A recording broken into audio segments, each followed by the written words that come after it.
Forget the red dust of Mars. The true future of human colonization may float in the toxic clouds of our closest neighbor.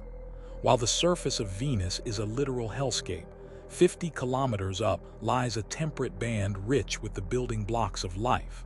We are not just visiting, we are moving in to harvest the sky itself. The surface of Venus is the reason every textbook used to write the planet off. The average temperature is 460 degrees Celsius, hot enough to melt lead. The pressure at the ground is 92 times Earth's, roughly what you would feel 900 meters underwater. The rain is concentrated sulfuric acid, and below the clouds, the carbon dioxide is so dense that it stops behaving like a gas at all. This is not a place for machines, and it is certainly not a place for people. But the atmosphere does not stay hostile. Climb 50 kilometers, and the same air that is a furnace at the ground becomes something else entirely. The temperature falls to between 0 and 50 degrees. The pressure settles at about 1 bar. The gravity is about 90% of Earth's. In that thin band, 50 kilometers above a molten surface, the conditions are closer to the surface of the Earth than anywhere else in the solar system. So the first decision is not to land. Every plan for a permanent human presence on Venus floats. The surface is a dead end not because of engineering laziness, but because the measured conditions make it one. 460 degrees, 92 bar, an atmosphere of supercritical carbon dioxide. The Venera landers of the 1970s are the only machines that ever touched that ground, and the longest of them survived about 2 hours. The cloud layer is not a consolation prize. It is the target. The numbers at 50 kilometers are worth sitting with. At 52 to 54 kilometers, spacecraft measurements put the temperature between 20 and 37 degrees. The pressure is near 1 bar. That is not a hostile environment wearing a spacesuit. That is a spring day. The atmosphere does the heating for you. The pressure does the pressurizing for you. And the only thing standing between you and that comfortable band is a layer of concentrated sulfuric acid clouds. Add gravity to the list. At the proposed altitude, Venus pulls with about 8.73 meters per second squared, roughly 90% of Earth's gravity. Mars gives you 38%. The Moon gives you 17%. For a settlement meant to last generations, for bones and muscles that must eventually work back on Earth, there is no second place that comes close to matching Earth's pull. This is the claim at the heart of the Contrarian case, and it is worth stating precisely. The 50-kilometer band of Venus is not the most comfortable place in the solar system because someone imagined it so. It is the only place outside Earth where the temperature, the pressure, and the gravity all sit in the range humans can tolerate. The most habitable zone in the solar system is not on a planet's surface. It is a layer of sky. Now bring in the mining. An ore body is a concentration of useful material you can extract. By that definition, the Venusian sky is one of the richest ore bodies in the solar system. The atmosphere is 96.5% carbon dioxide and 3.5% nitrogen. Because the atmosphere is so thick, the total amount of nitrogen floating over Venus is roughly 4 times the nitrogen in Earth's entire atmosphere. Carbon and nitrogen, the two elements civilization depends on most, are everywhere in the air you are standing in. Start with carbon. Carbon dioxide is a carbon atom wearing 2 oxygen atoms like a coat. The trick of atmospheric mining is to take that coat off. Split carbon dioxide apart and you get carbon you can build with, and oxygen you can breathe, and oxygen you can burn. The same molecule that makes Venus a greenhouse furnace is the molecule that makes it a fuel depot. The sky is not the problem. The sky is the supply. Nitrogen is the quiet half of the harvest. It does not burn, it does not react, and that is exactly why it matters. Nitrogen is the buffer gas that makes a habitat's air safe to breathe, the pressurizing gas that keeps a floating city inflated, and the fixed element that becomes fertilizer when you want to grow food. Venus has 4 times Earth's atmospheric nitrogen. A colony that harvests it will never import a tank of it. Below the two bulk gases sits a whole periodic table of trace wealth. Sulfur dioxide at 150 parts per million, the raw material of the sulfuric acid that shrouds the planet, and of industrial chemistry everywhere. Argon at 70 parts per million, an inert gas for welding and manufacturing. Water vapor, scarce, but present. The inner solar system does not hand out elements evenly. The sky of Venus concentrates carbon, nitrogen, sulfur, and argon in a single accessible volume. A refinery needs power, and here the clouds deliver again.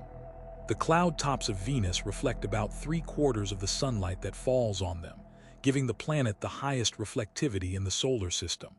At the surface, that means almost no sunlight at all, but float above the clouds at 60 kilometers, and the sunlight is about 90% as bright as at the top of the atmosphere, with panels on both sides of the craft harvesting the glare.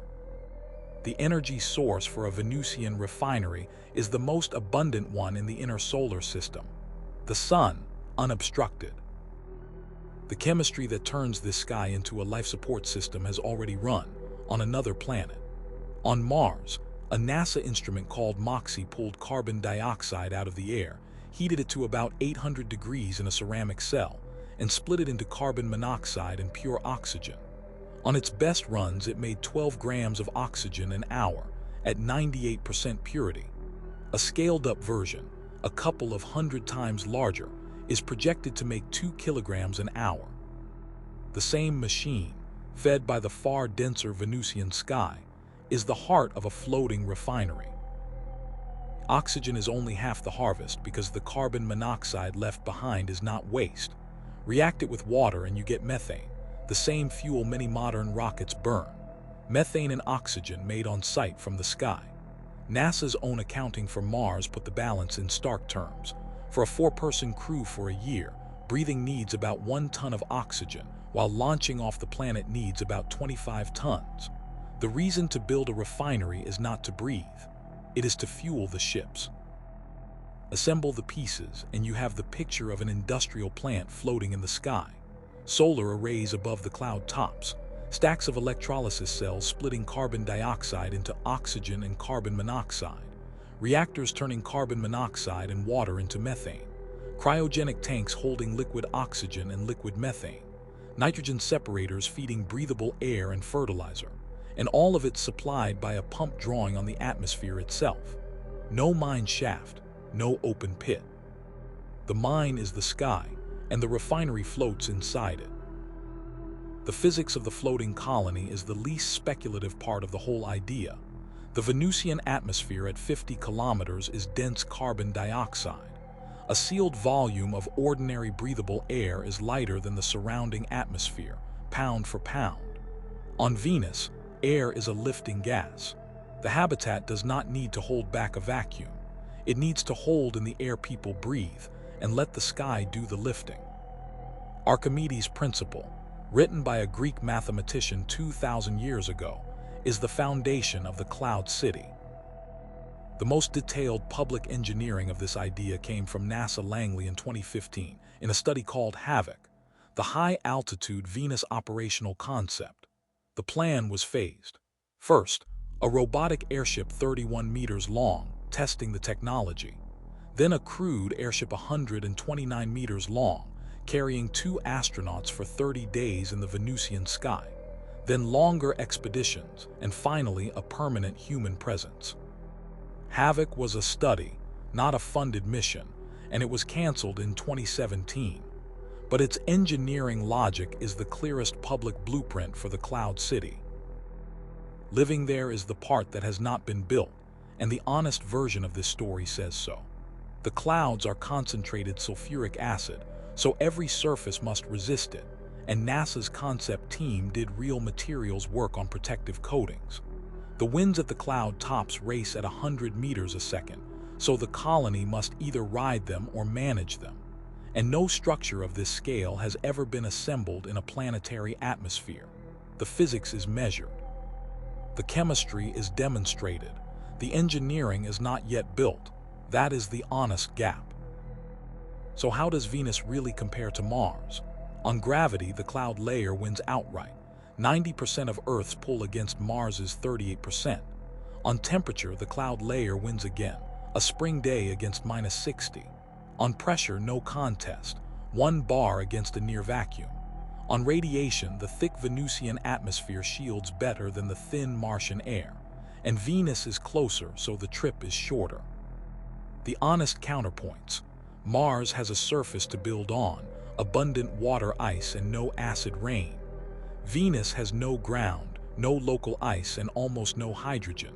They are different frontiers, and the sky of Venus is the only one that feels like Earth. None of this is untested fantasy. Machines have already floated in the Venusian atmosphere. In 1985, the Soviet Vega mission dropped 2 instrumented balloons into the clouds, and they drifted for about 2 days, measuring the winds that circle the planet every 4 days. That is the direct ancestor of every floating colony concept. Since then, orbiters have mapped the surface through the clouds, and a new NASA probe is scheduled to plunge into the atmosphere later this decade. The next generation of Venus exploration is atmospheric. The balloons came first. The limits deserve the same honesty as the promise. Nobody has built a large, flexible envelope that survives years of acid. Nobody has assembled a refinery at 50 kilometers. Nobody has solved the hydrogen problem. The Venusian sky is almost dry, and making methane needs water that must be recycled or imported. And the clouds may or may not host life of their own, a question that any mining plan will have to answer before it digs into the sky.